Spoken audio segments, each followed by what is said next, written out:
전두환 씨 오찬 관련한 어제 영상이 공개가 되면서 사실 이제 국민들의 분노도 또 커지고 있습니다. 마침 또 12.12 군사반란 40년이 되는 그런 날이었고요.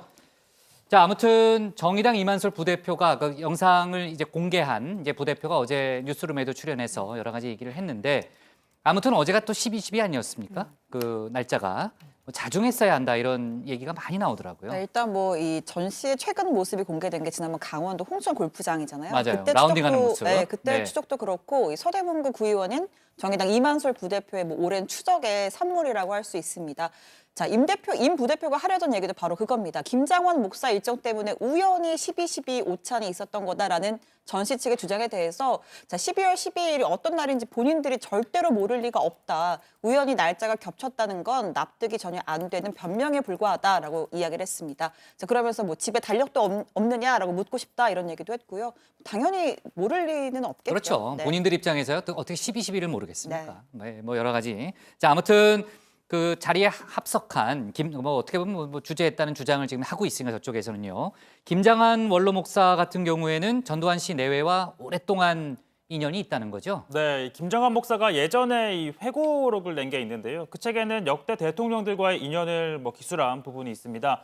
전두환 씨와는 전 씨가 박정희 정권 경호실 차장 보 때부터 인연을 맺었다는 건데요.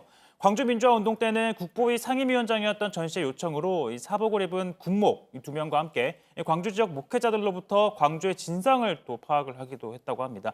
또 5공화국 때는 경기 수원 지역 국회의원으로 출마하라라는 권유를 받은 적이 있었지만 거절했었다라고 수뢰를 하기도 했습니다. 네, 전두환 씨는 이제 어제 영상만 봐도 지난번 이제 골프장에서도 그랬지만요. 정정하고 또 뭐 이제 김한솔 부대표가 나타나니까 계단을 통해서 이제 내려갔다 이런 얘기를 하잖아요. 근데 재판만 열리면 못 나가는 이유는 뭡니까? 네, 이 연희동 민정기전 비서관이 보도자료를 냈는데요. 오는 16일 광주지법에서 열리는 사자명예훼손 혐의 공판 기일에 출석하지 않는다라고 했습니다. 형사재판에서 피고인의 법정 출석은 방어권 행사를 위한 권리라면서 어떤 이유로든 피고인이 법정에 출석하지 않는다는 것은 방어권 행사를 포기하는 일이 된다라고 한 겁니다. 자, 그렇다면 이 전 씨가 왜 방어권 행사를 포기할 수밖에 없느냐?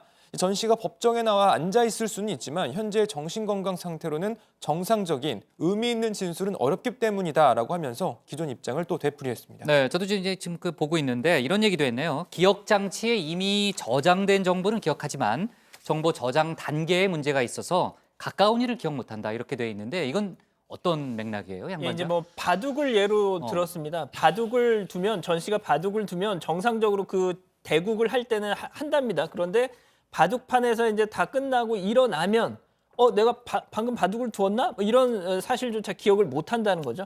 그러면서 또 골프 얘기를 하는데 바로 그런 점 때문에 필드에 나가면 예전의 기량을 발휘할 수 있다는 겁니다.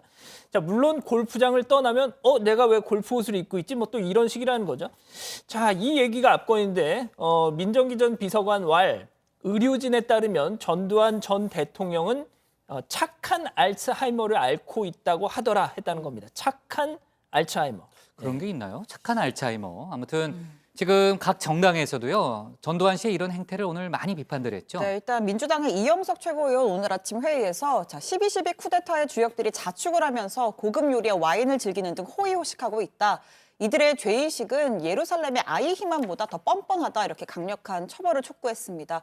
참고로 아이히만은 유대인 대학살을 했던 실무 책임자 격이었던 전범인데 2차 세계대전 후에 전범 수용소를 탈출해서 아르헨티나로 도피를 했다가 결국에는 이스라엘 모사드 요원들에게 붙잡혀서 이스라엘 법정에서 사형 판결을 받고 처형됐던 인물입니다. 네.